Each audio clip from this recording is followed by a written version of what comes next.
శాసనమండలి మాజీ deputy chairman Satish Reddy చుట్టూ పులివెందుల రాజకీయం తిరుగుతోంది. ఆయనను తమ వైపు తిప్పుకునేందుకు అటు వైసీపీ ఇటు టీడీపీ విశ్వ ప్రయత్నాలు చేస్తున్నాయి. ఇప్పటికే నిన్న సతీష్ రెడ్డిని వైసీపీ ఎమ్మెల్సీ రామసుబ్బారెడ్డి, కడప మేయర్ సురేష్ బాబు కలిశారు. తమ పార్టీలో చేరాల్సిందిగా ఆహ్వానించారు. నియోజకవర్గ అభివృద్ధిలో సతీష్ రెడ్డి పాలు పంచుకోవాలని వైసీపీ నేతలు కోరారు.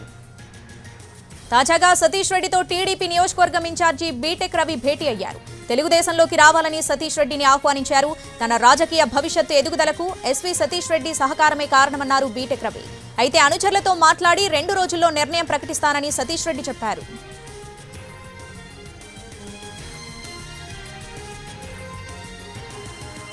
నాకు ఈరోజు ఈ పోటీ చేసే అవకాశం అనేది వచ్చేసి నీ ద్వారా వచ్చింది.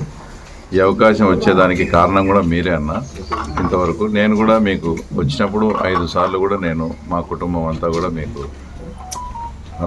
అందరం కలిసి మీకు ఎలక్షన్ చేశాము. ఈసారి నాకు అవకాశం వచ్చింది కాబట్టి నాతో మీరు కూడా తప్పకుండా నాకు ఒకసారి నాకు అవకాశం ఇవ్వాలని నా తరపున నా గెలుపుకు మీరు కూడా ఖచ్చితంగా పనిచేయాలని కూడా ఆయనను రిక్వెస్ట్ చేయడం జరిగింది. నాకు ఈరోజు